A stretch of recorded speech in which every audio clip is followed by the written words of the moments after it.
আমরা ইতিমধ্যে দেখতে পাচ্ছি মেসেঞ্জারে অনেকে ঢুকতে পারতেছেন না। তো এটা সার্ভারের সমস্যার কারণে আপনারা ট্রাই করেন। এইরকমই দেখাচ্ছে সকল মেসেঞ্জার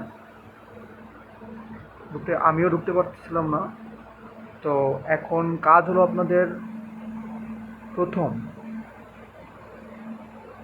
মেসেঞ্জারটা আপডেট করবেন আর ফেসবুকটা আপডেট করবেন। আপডেট করার পরে তারপরে আপনি প্লে স্টোরে চলে যাবেন। প্লে স্টোরে গিয়ে 111 VPN এইটা ডাউনলোড করতে হবে। এইটা ডাউনলোড করার পরে ওপেন দিবেন।